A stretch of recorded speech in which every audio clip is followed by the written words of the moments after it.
welcome to Collectibles!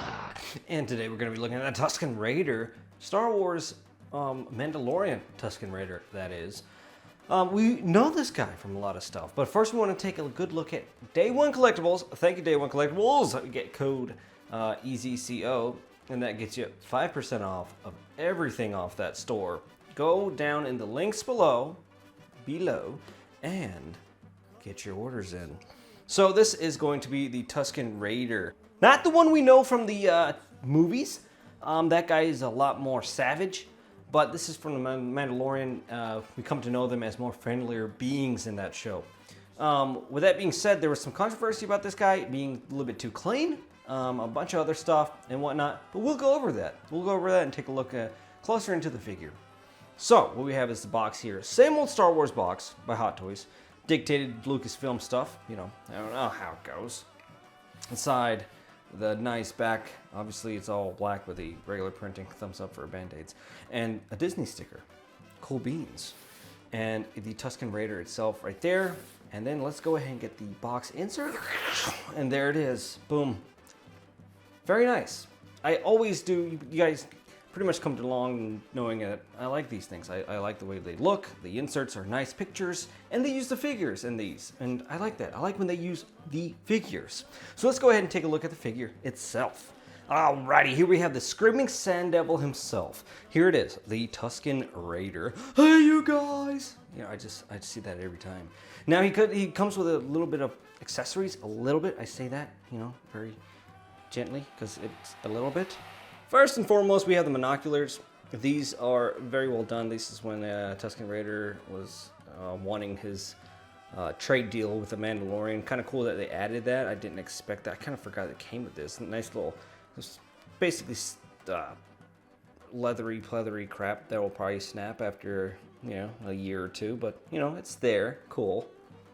This is that little peace offering garbagey soup that they drink. It's all black and shiny on the inside. No idea what it really is, but there it is. Then you have this cycler rifle. I absolutely love this thing. We're going to take a closer look into that. Look at the details around this area. Kind of like a musket design, but a more futuristic musket design. You can see with the little wires and cables. And is that a real cable? That's like a real cable. That's like a real coiled cable. That's kind of cool. And then you have the trigger system right there. Very nice weathering on the wood grain. It looks like wood grain. Very nice aging and weathering on that.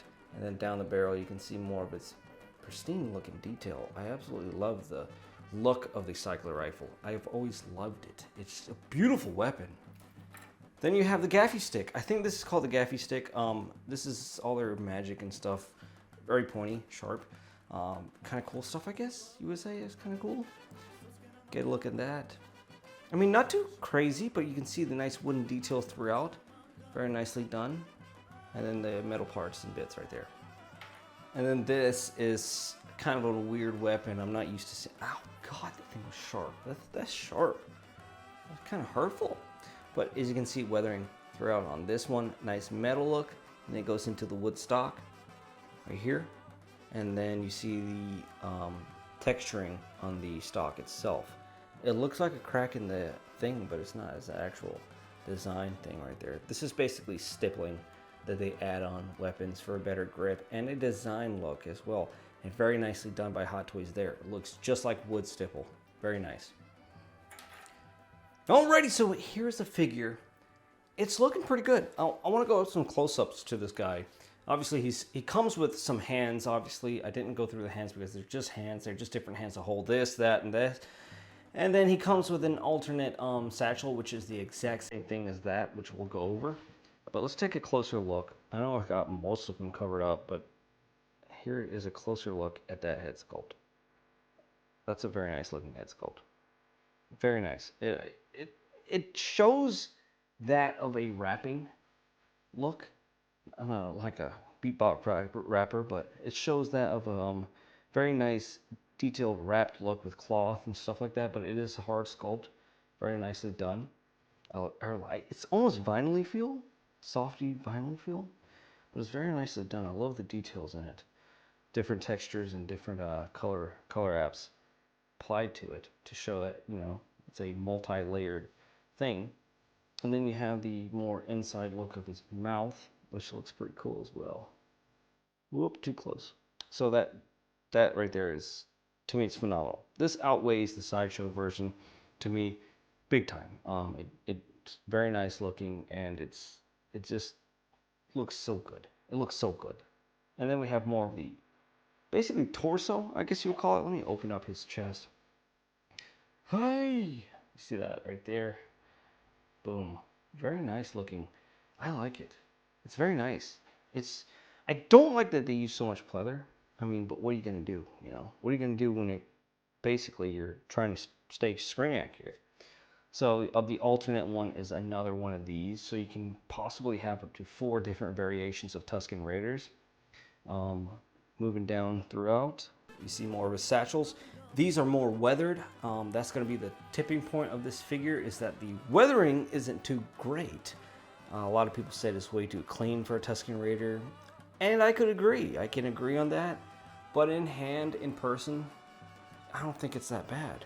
And then you have the stand, whereas the Tatooine base here makes complete total sense. As you can see, it says Tusken Raider. And then we're going to go towards the back of them, and then here we have the back, which is, I mean, same old stuff, but you can see the feet, whereas it's more of a wrapped boot look. And then the back has more of this cape drape material. Very nice tailoring. They used a very scaled materials to make it look like it falls well. It doesn't really look out of scale. Everything looks good. So what we want to know is the details of weathering and such, which was a bit of a problem.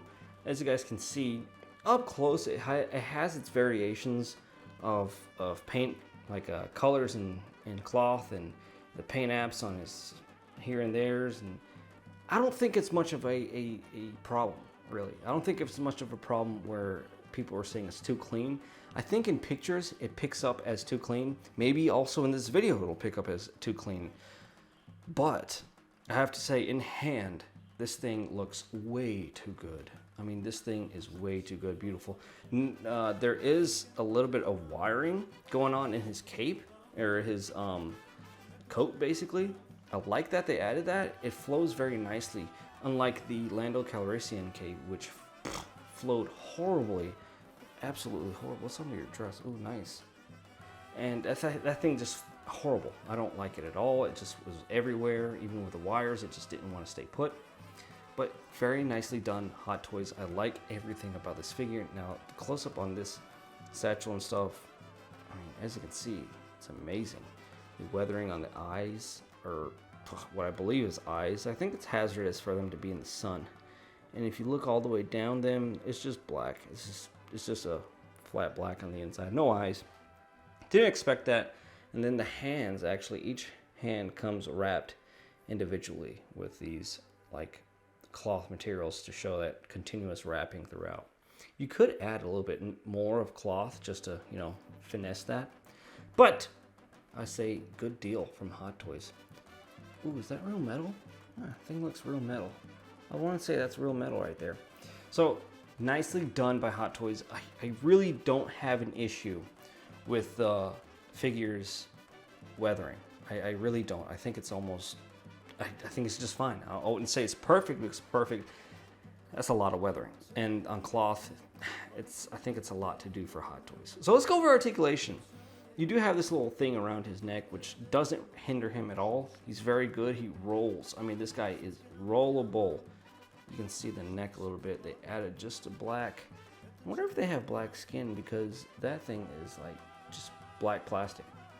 But you can roll it all the way around. And then the arms are nice, because I feel when you go a certain, you see that ratchet? This isn't ratcheted, but the elbow joint up top is ratcheted. I feel like it is. That's pretty cool. I like that. That's a lot of detail. I love it. I love ratcheted joints. And then the torso, of course, it doesn't want to bend as much. Don't want to break it either. It doesn't want to bend, but it does give, and then it does swivel pretty well. And the legs, ooh, nice ratchet joints. Ooh, nice. it's not ratchety, but it's pretty, it's got a little locking system. You can see how it's little intervals it goes into. Well, maybe you can see it here. See how it kind of does that? It's not ratcheted fully, but it's got a little bit of a locking system in there, which step up. But their feet, their little booties, do a little close up on their booties. Very nice. Those don't really have the best of swiveling or articulation, but you kind of got to give it to them because screen accuracy here is just off the charts. And I absolutely love this figure.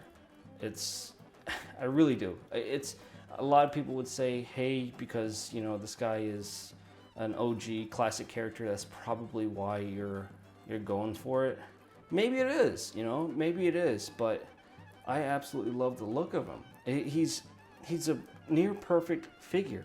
I really don't have any flaws on him besides, I want to say his lack of maneuverability in his feet, because the feet, I really feel they could have done split boot design because of the way the boot is. I mean, you could have easily engineered that in, I feel. The weathering, I wouldn't complain too much about because Hot Toys delivered pretty well. When you see it in hand, you'll start to see like, oh, it doesn't need all that weathering because it'll look just nasty and dirty. But other than that, it comes with an adequate amount of accessories and stuff that you won't really be bothered by. I feel like you won't be bothered by this guy at all. It's got all kinds of accessories that you'd need for a Tusken Raider to interchange into like multiple Raiders if you have it in display.